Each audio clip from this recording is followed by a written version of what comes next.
తండ్రి, చిన్ముద్రికను సాధించటానికి నా సాయి శక్తిలో ప్రయత్నిస్తున్నాను. శుభం పుత్ర, నీకు జయం కలగాలని ఆశీర్వదిస్తున్నా.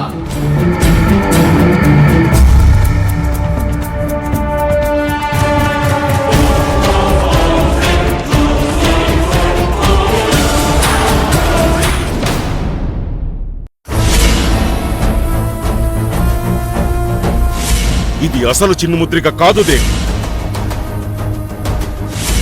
చిన్ముద్రిక నా పరిసరాల్లో ఉంటే నాకు ఆ ప్రకంపనలు తెలుస్తుంది. అమ్మ చేత కూడా వీళ్ళు నాటకం ఆడించారు, కానీ ఆ చిన్ముద్రిక వాళ్లకు దక్కలేదు. దాన్నెవరు కాజేశారో తెలియడం లేదు.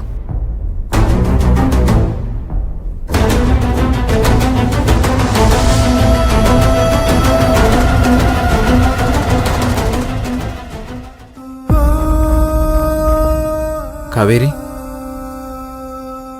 అబ్బా అర్జున్ బాబు లేచారా? కాఫీ తీసుకురమ్మంటారా? వద్దులే.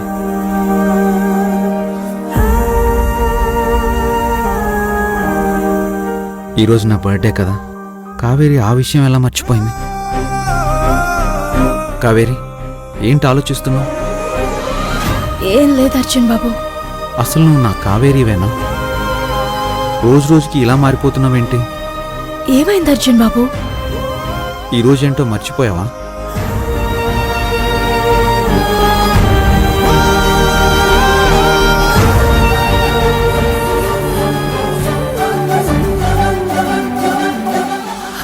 అయ్యో సారీ అర్జున్ బాబు, మర్చిపోయాను.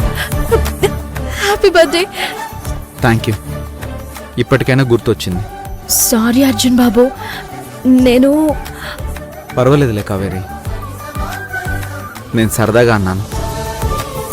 రాత్రి అత్తయ్య కళ జరిగినందుకు నువ్వు బాధపడుతున్నావని నాకు తెలుసు. కాస్త ఆ మూడ్లో నుంచి బయటికి రా. నాన్న అర్జున్, ఇక్కడున్నావా? హ్యాపీ బర్త్డే నాన్న. థ్యాంక్స్ అమ్మా, నన్ను ఆశీర్వదించు. అయ్యో, నా ఆయుష్ కూడా పోసుకుని నిండు నూరేళ్లు చల్లగా ఉండు. నేను కూడా అదే టెన్షన్లో ఉన్నాను అత్తయ్య. ఈ ఒక్కరోజు గడిస్తే అర్జున్ బాబుకి ఏం కాదు. కావేరి,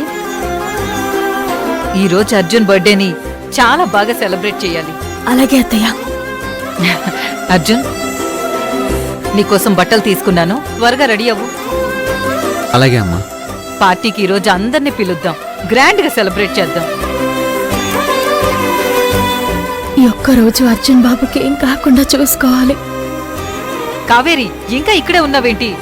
వెళ్ళి స్వీట్స్ రెడీ చేయి. అలాగే అత్తయ్య.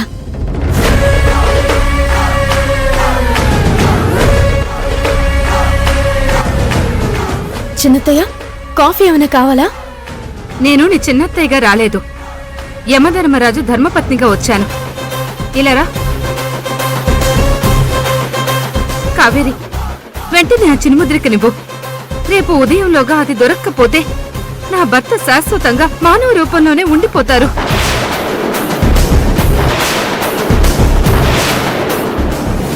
అది నీ దగ్గరే ఉందో ఇంకెవరి దగ్గరైనా దాచావో నాకు అనవసరం. నాకు ఆ చిన్ముద్రిక కావాలి. అమ్మా, మీకు దండం పెడతాను, దయచేసి అర్థం చేసుకోండి. ఆ చిన్ముద్రిక నా దగ్గర లేదు.